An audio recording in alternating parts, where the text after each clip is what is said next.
Mutton Kitchro, a comforting meat and oats casserole, the very essence of a warm hug for these chilly winter evenings. Welcome to Bomawala Kitchen. For this splendid dish, I've got 1.5 kilos of boned mutton ready to go. Let's infuse it with 1 tablespoon of salt, 2 tablespoons of ginger, 2 tablespoons of garlic, 1 tablespoon of turmeric powder, 1 tablespoon of Kashmiri red chili powder, 3 tablespoons of Danya jeera, 1 teaspoon of garam masala. Mix these together, then add a tablespoon of malt vinegar. This little trick works wonders, tenderizing the meat. Let this marinate for a good hour. Let the flavors dance. Now onto the pan.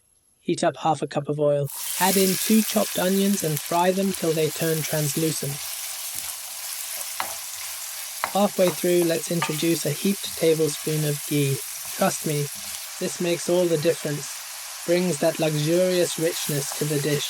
Once those onions have softened, it's time to add the dry aromatics. 1 teaspoon of coriander seeds, 1 teaspoon of cloves, 1 small cinnamon stick, 2 black cardamoms, 1 teaspoon of peppercorns, 1 teaspoon of green cardamoms, 1 teaspoon of fennel seeds, 3 bay leaves, and 5 green chilies for that extra kick. Let these spices braise with the onions until your whole kitchen is enveloped in that divine aroma, about 3 minutes.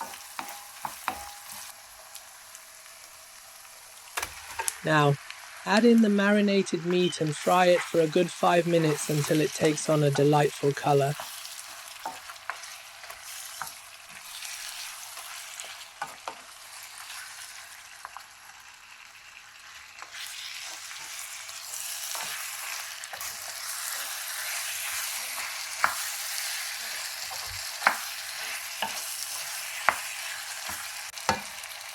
Pour in 5 cups of water, just enough to cover the meat.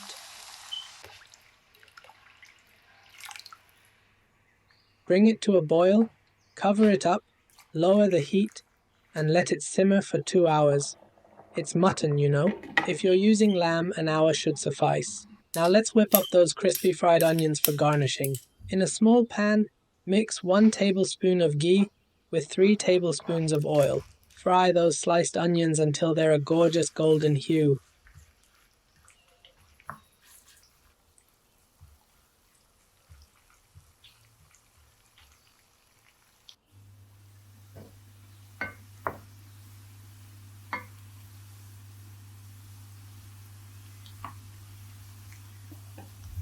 Set them aside in a bowl, basking in that fragrant ghee until serving time.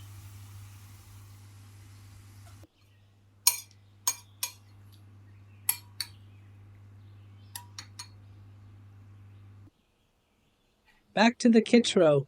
The meat's cooked and the oil has risen. Keep the heat low.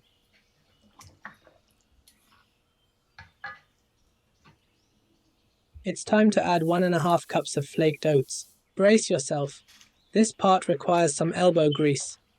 Stir continuously for 5 minutes until it's all wonderfully mixed in. No lids at this stage, or it might end up a tad singed. The oats will absorb all that luscious liquid, creating a sumptuously thick stew.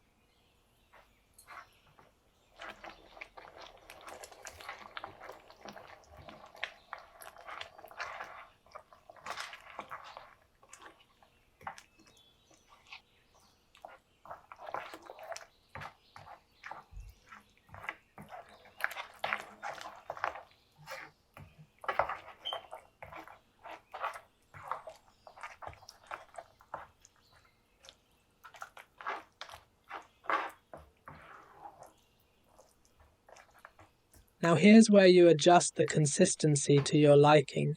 I prefer a bit more fluidity, so I'm adding 1/2 cup of water.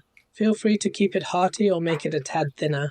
And there you have it, ready to rock and roll. Let's garnish it with those crispy fried onions and a sprinkle of fresh mint. An absolutely splendid meal that fills the kitchen with tantalizing aromas. It's time to serve, and trust me, a little goes a long way here.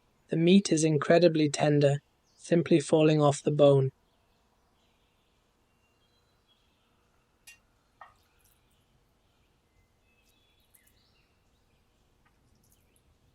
Thank you immensely for joining me today. I sincerely hope you relished this flavorful recipe.